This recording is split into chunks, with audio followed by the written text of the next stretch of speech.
Welcome. Today, Lauren and Christine and I are going to be talking about sun transits 47 and 6. We're going to explore around and see what we can learn and what we can play with over the next two periods of 5.5 days. And we wanted to start with just a little recap of looking at gate 64, sun transit 64. And because just coming into this, I know that I was in the shadow of it because like last time we were talking about me moving, and it was like if anything could go wrong, it did. Right from the elevator not being blocked off to the security not being there to the truck not being big enough. They just spread the move over 2 days. It was just, yeah. And so it's just like, we've got to be going into a different gate now, please. Open the gate. Open the gate and let me through. So I was in a full experience of the shadow around me, and just trying to just be there, be calm, be uh going, it will work out, it will work out. And eventually it did. Yeah. So Yeah, I had a nice dose of it too, Lois. I wasn't moving, but I had house guests, and they were their presence was helping me see my own shadow. And I kept looping those few days in the beginning in this total state of confusion. Like, I know what I'm feeling, but I don't know where this is coming from. I know what I'm feeling, and I would cycle through this. And, it's interesting because we can't make this stuff up, but it's the events are always there. They're right there for watching to push our lessons. And that happens to be one of my gates. So I think I felt that in a pretty profound way. But what's interesting is, and you may have noticed this too, Lois, is you kind of feel stuck in that lower density energy, and you're like, am I going to get myself out of this? Is it going to, is something going to open up, like the heavens open? And sure enough, it did. I mean, the clarity came towards the end. And again, I've shared this before, that doesn't always happen, but sometimes we can make it through, at least to catch a glimpse of what the higher message is in the energy. Interesting hearing you and both talk. I think about this gate 64, right? It's confusion and also before completion, right? That's the I Ching, before completion. And it's interesting because again, it's 64, it's the final hexagram in the series, so you would think it would be about completion. But it's it's not, right? Because the end is the beginning again, right? This is the thing about cycles and wheels. And both of you like hearing this like before completion energy and both of what you were sharing, right? Like it was almost there, Yeah. and as it was almost there, it was even more confusing. yeah. And then somehow you get spit out. Yeah. Well, this is interesting because we're recording now still, a day in.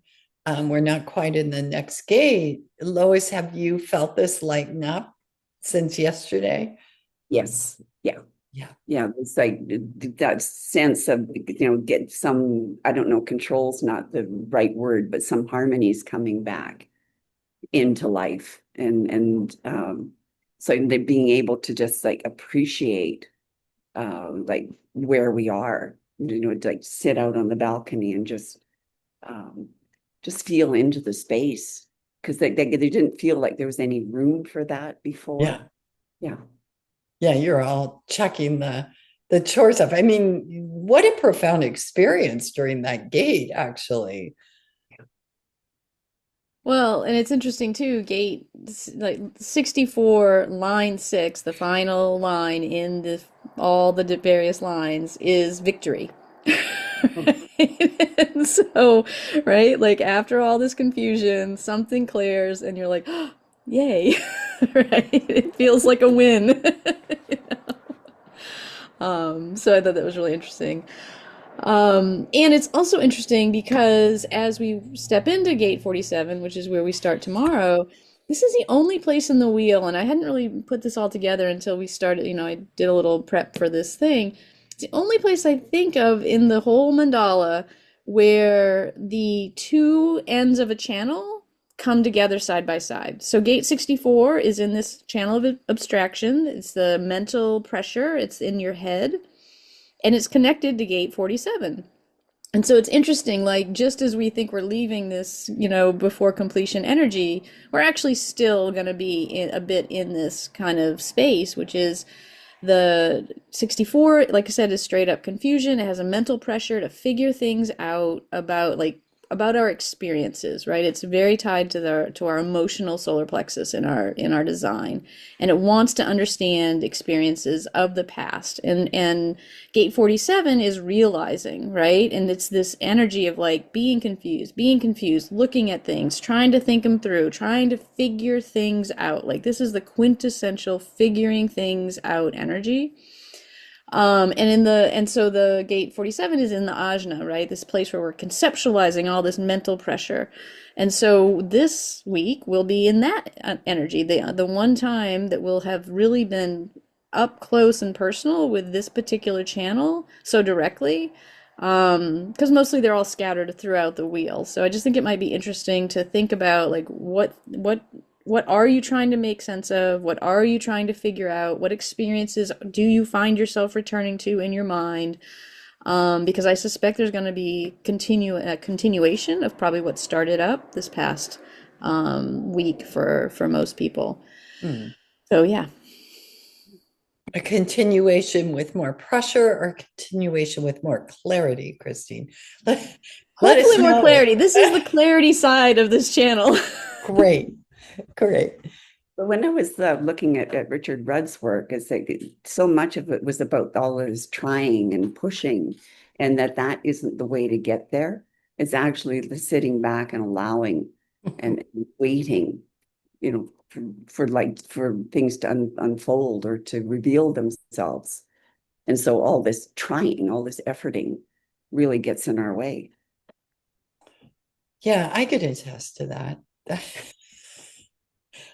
I was doing a lot of efforting, and it does. And it's interesting also coming right with the full moon eclipse in the middle of it, because traditionally our energy goes down anyway, right at the full moon, and we need to take extra care of ourselves. But I felt flat out from the efforting that I was putting forth just to figure things out. Yeah, because I really needed to know. Right, right. And this is the thing, right? Like do we need to know, right? Do we need to know in that mental space? And this is that energy that really wants to push us to, like I said, is a true pressure. The head is a pressure center.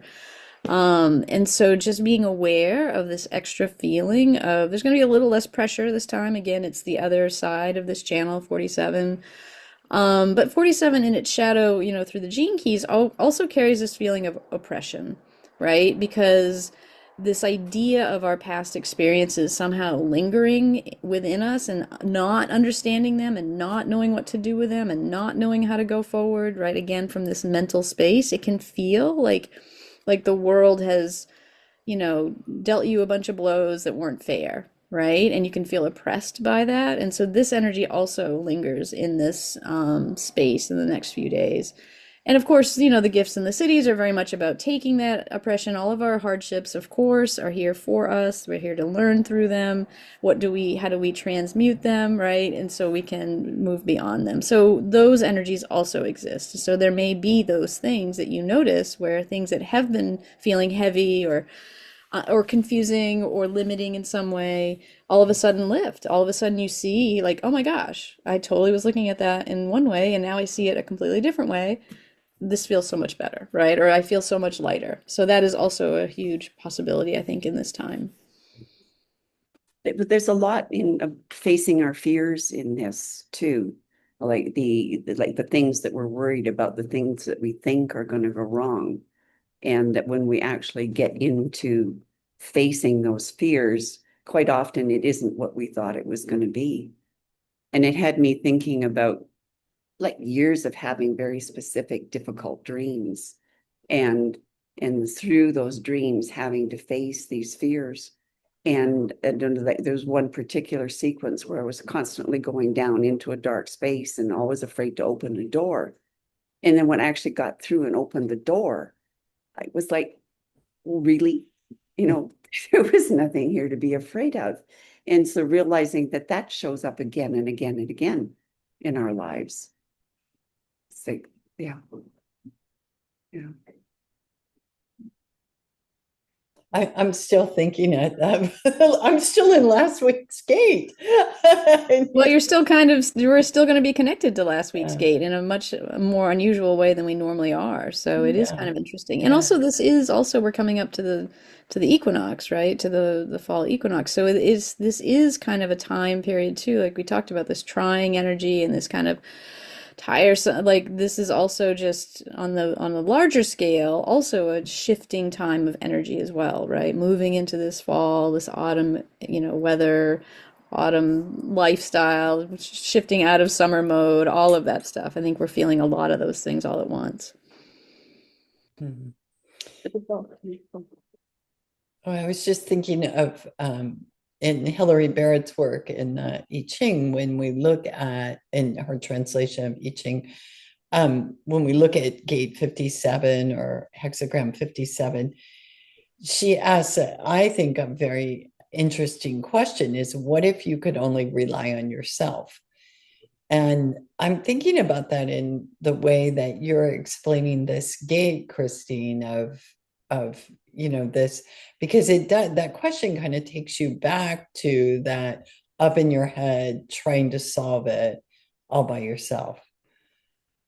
Yeah, it's interesting too. They talk about in human design how this is a collective channel, right? Like this is energy for figuring things out for the wellness of the world, right? Not so much your own personal wellness and your own personal experience, like understanding those personal experiences, or that's where you can get caught up, right? Like you can get caught up in trying to understand for yourself what this thing means.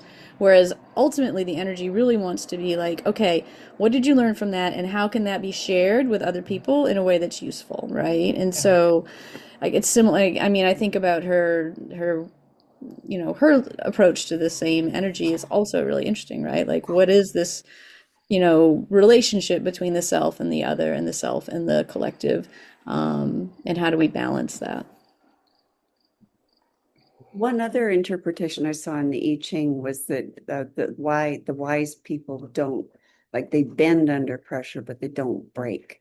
So Mhm. it's that recognizing that there needs to be some give, but they're not completely falling apart.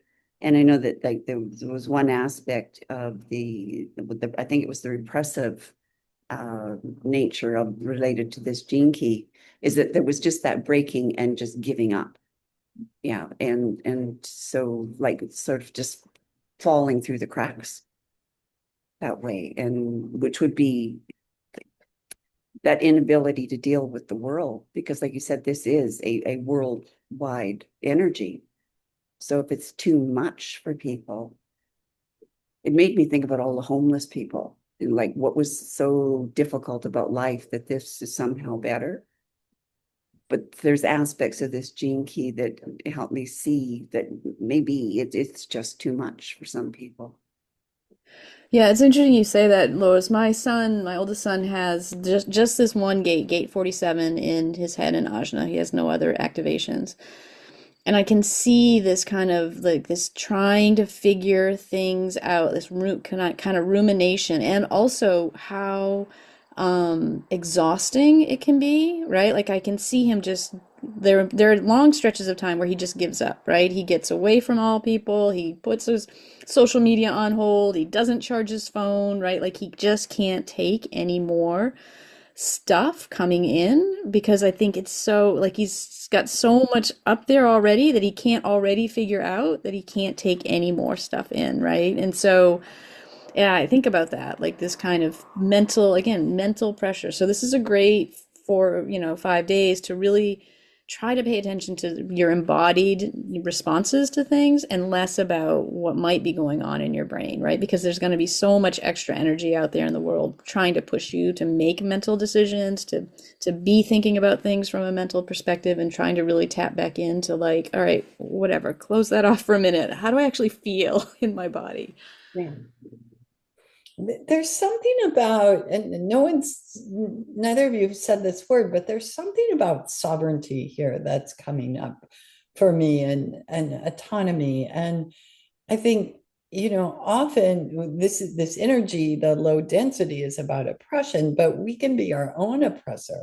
And that's what we're just talking about. And actually, that's what was my experience. I mean, I was keeping myself hostage in this looping. I mean, I couldn't, and I could, but I couldn't get myself out. And I'm just making a little more sense of Hillary's question here is, what if you could only rely on yourself? So regardless of what you're being pushed to do or being asked to do, or coming again, it's that inner work coming back inwards and saying, and how am I holding myself in that oppressive state? Yeah. Is there a good Gemmo for self-oppression?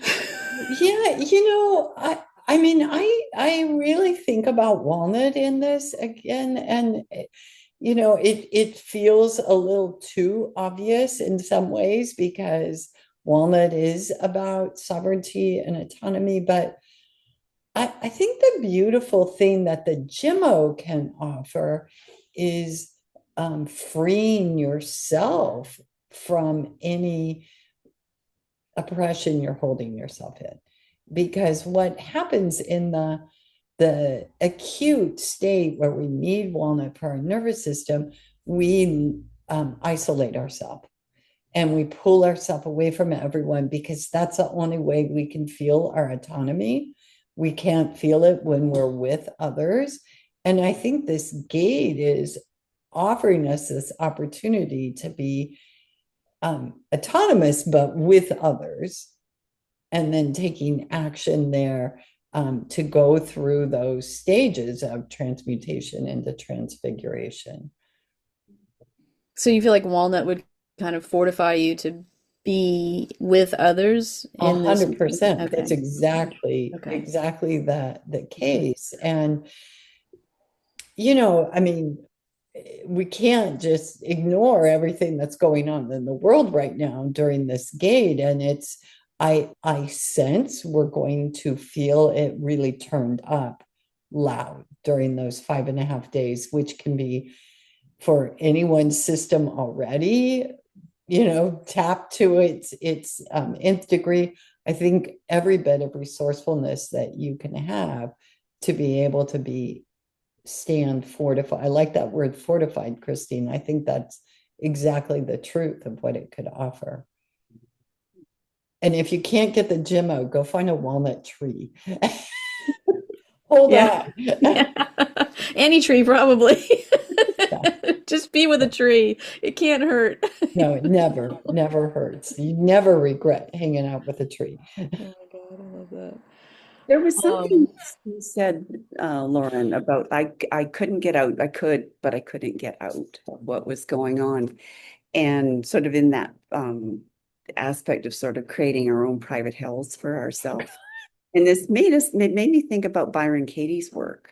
Oh, yeah. Like she asked a series of questions about like, is what I'm thinking true? And sort of like, then what is the actual evidence for that being true? Which makes you really think about, is it? But then she asked a question about like, so who would you be if you didn't believe that? So it's like, just stepping back and saying to me, is this really true, what I'm thinking? And that's sort of then not falling into that dogmatic way of this is the way things are, this is the way I think, and this is the way it has to be. Yeah, that's Yeah, I beautiful. love that, Lois. And that's an excellent practice for that kind of Ajna energy, which is that energy to be certain, to think you know everything already, right? To be very sure that whatever's being oppressed, whatever oppressing you is 100%, right? Like all of that stuff. Those are excellent, like just techniques and tools to have at your disposal to be like, wait a minute. Wait a minute. Is this story I'm telling myself even true? Well, and I think, of someone with a defined head and Ajna who does think I know what I know. I think I could say this is true, but I also want to bring up the point because I'm sure many of our listeners know their human design. And I think these particularly are impactful when those areas are defined. And I'm confident that's what all my looping and um, not I could only stop looping if I was distracted by something else. Yeah. Yeah, I think that's true. I do think our definition can actually stick things inside of it. Things can be stickier inside of us where we're defined, right? And again, like I have an open head and ajna, those kinds of things. I'm like, well, I'll think about them for like 20 seconds and then something else will come in and I'll be like, oh, cool, I'm off now. Right? Not so great in other ways, but really good in those situations. Um, yeah, so again, lots of mental energy. We're going to continue that. And then when we slide out of gate 47 on the 15th of September, we slide into gate 6, which is the gate of friction. Also sounds not super fun. But this is an emotional solar plexus gate, and it actually is the only emotional gate that isn't up and back. And we did a whole series during our Pisces energy. All of the Pisces energy are the other emotional gates in our solar plexus, but for whatever reason, gate 6 isn't part of that Pisces energy. It's down here at the tail end of Virgo, and it is kind of what they consider sort of like the master gate of the solar plexus, in that it is emotional, it has that emotional energy, but it has a bit more of an even keel, and it's a little bit more it has a job to do around friction, right? And conflict, right? We all know this about friction and conflict. This is what comes into our life all the time for us, even though it feels like it's happening to us. Right? And so as we exit this head energy, we're going to slide into the emotional solar plexus energy of friction. So again, I would just expect that in the world, things are going to be coming up in ways that you may not have noticed before, or you may not be expecting, and they rub you the wrong way.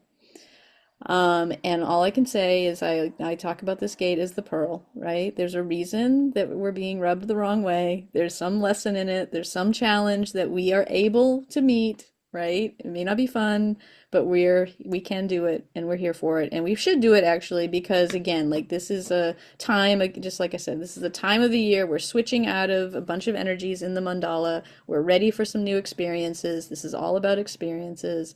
Um, and just practice, I would say, thinking about the frictions that come your way as, gifts, future pearls.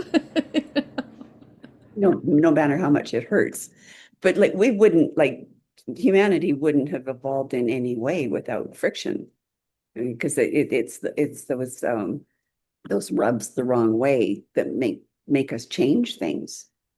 And they're also the things that help us look at ourselves. It's like if it isn't working, what's going on? And to know that it's not all out there that's causing the problem. I love Hillary Barrett's question for this hexagram 6. It's, if you can't win, what else can you do? I love that because that sparks my creativity immediately. Then we can kind of gamify the friction, and like, oh well, this isn't going to work. What else? Right? What could? And again, very poignant for our times. There's a lot not working, but what else could we do instead of bumping up against what's not working, what's not working? And I think folks that have this gate may feel this a little differently than those of us that don't, where we can kind of maybe the thing is, this could be true, Christine. We ought to look at this. Is that we can see the energy of the gate with more objectivity when we don't have that gate. I wonder about that. Like you can kind of observe the energy rather than in it. And I very limited experience. I'm just coming off of being in it in a gate that I had, and objectivity was not a theme I could access. I had a thought about that, and it's when you were talking, Christine, about gate 47 and your son, and one of my sons has that gate as well. And when I first was reading about that gate, I was having a lot of trouble connecting to it. And then I went and I checked his profile and went, oh. And then as I read it again, there was clarity that was showing up. So it's almost like needing a window into it somehow. And I think well, like we were saying, Lauren, is that sometimes when we're in it, we're almost too close to it. Yeah, it's right here. Yeah. No, it's true. And in gate 6, like I have gate 6 in my design. I have it a couple times, and Pluto for me, right? So this friction thing is definitely definitely a thing for me. I have everybody, like everybody, we have to have hard conversations sometimes, right? And I am not like, I am very much some ways like, well, we should just deal with this. We should just have this conversation. It's gonna be yucky. We should just do it. And of course, my emotionally defined husband is like, can we do this tomorrow? And I'm like, no, we have to do it now. Right? So, but I'm getting better about that. But gate 6 is part of the channel of mating, the channel of intimacy and sexuality. Like this is the most primary like connection channel in the body graph. It's kind of an aura busting channel, right? Like when people have it, they can very easily break into other people's aura and create this immediate intimate bond. And so gate 6 is part of that, right? Like it's not all just conflict and friction, right? It's also in the gene key, it's diplomacy, right? Because we know that you don't get to diplomatic relationships by everything being all good and copacetic, right? There's tons of friction that happens in a diplomatic, situation. And then the city is peace, right? And so at its highest energy, this gate is ready for that level of just, I don't know what it is, just goodness, right? Like peace, right? Like what an amazing thing. And then who could use it more than this planet right now, right? So we can focus on the conflict and that may show up, but it's trying to get to the peace, right? And so just recognizing when we're in those situations, like there's peace in here somewhere, right? What is the creative path, as you said, Lauren? Like what's the creative path here for getting to that thing that I know we both want, right? Or I know all of us want, right? So I think that that's also something we can really focus on in those, the 15th to the 20th. Like, where's the peace here? Where do we get to peace? I think I might have mentioned it in a different gate, but it was like the idea that conflict is an opportunity for intimacy, is because that's where we really get to know other people and get to move into those places where we can be ourselves with each other. And like this gate is both its individual and its social, right? So like looking at it on an individual and, intimate relationships, but also looking at it on a world level and looking at like all of the polarities and the divisiveness that are going on right now. And when you actually get people to talk to each other, sit down and just talk, and then they become human with each other, something shifts, right? And so it's like there needs to be more communication, not less, but then how people receive that communication. So there's something about giving and receiving in connected to this gift, to this gate. Yeah. Yeah. I think about curiosity when you're talking, the word curiosity came up to me, right? Like this is the place where we can, and the solar plexus wants new experiences, right? And being curious is how you get to new experiences, right? If you're not curious, you're not going to seek out new experiences. And you're not going to seek out new ways to manage the things that you've been doing the same way all the time, right? And so this friction is really an invitation to get curious and to be creative, right? And to not know and be okay with that, right? Because we don't know. We don't know. Can we be curious about what could be if I approach this thing in a slightly different way, right? Or if I just let it go, right? Like, oh my God, consider that. You know, I'm thinking back a year ago because I remember exactly when this gate was. My husband and I had had a really difficult summer last year, and we had been trying to do some really big projects, and we both had very different visions on how they should carry out. And conflict just reigned. I mean, everywhere in the house, and of course, conflict can also be very contagious, where then you start having conflict over where you put the spoon and all the stupid things, right?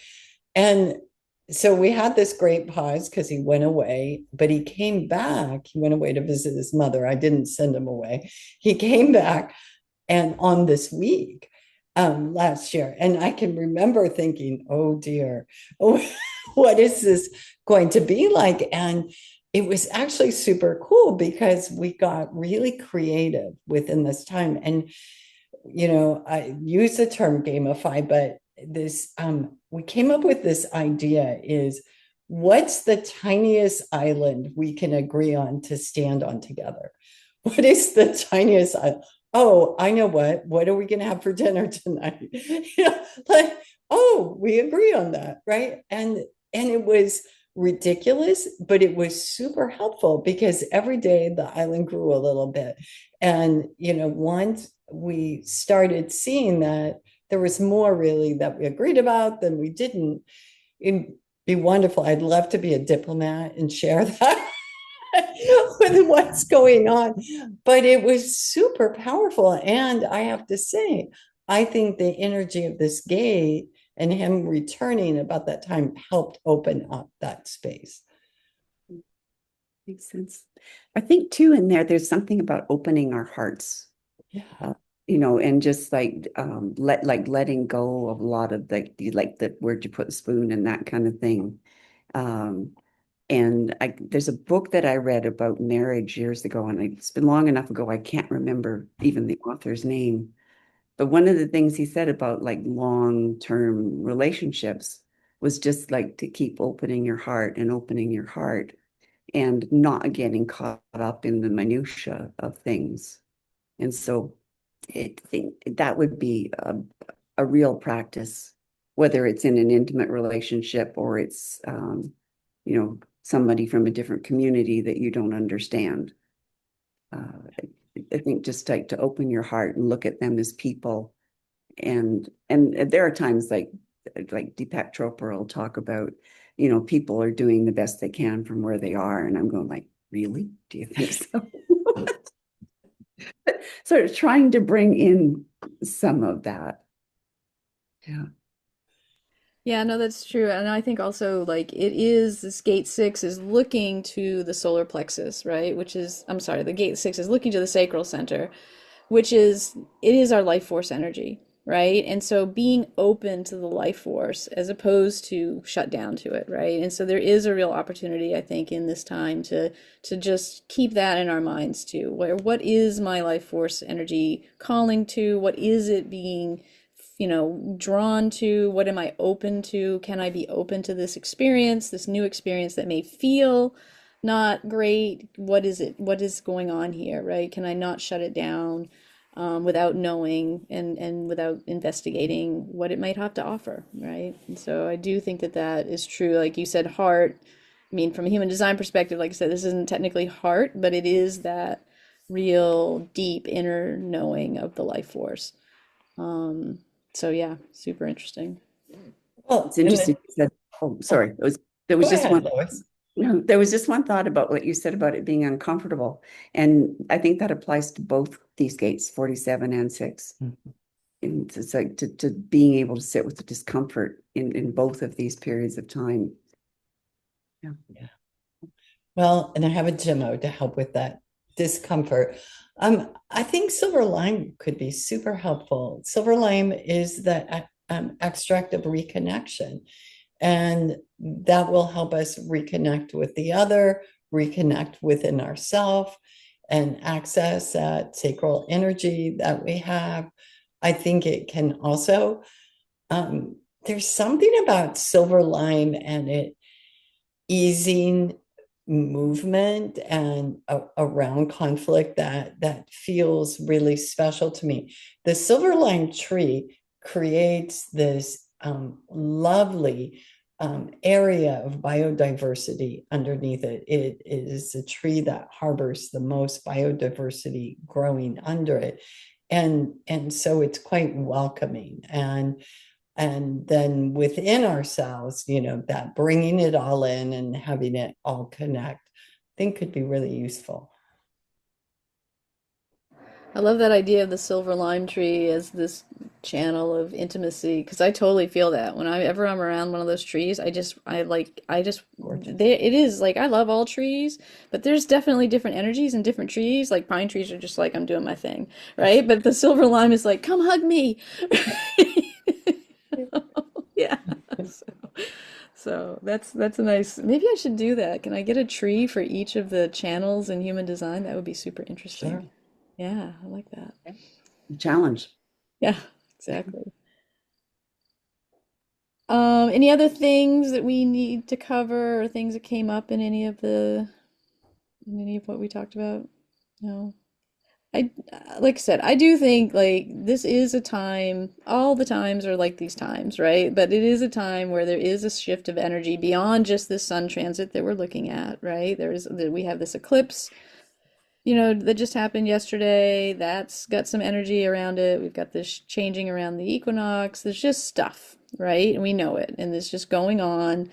I know for me, the thing that's helped me, and I don't look at those things super closely, but just the awareness of them happening has kind of shifted my own story when my own life and what I see in the world looking a bit crazy. It's just another way to be like, oh, wait, there's more going on than what meets the eye.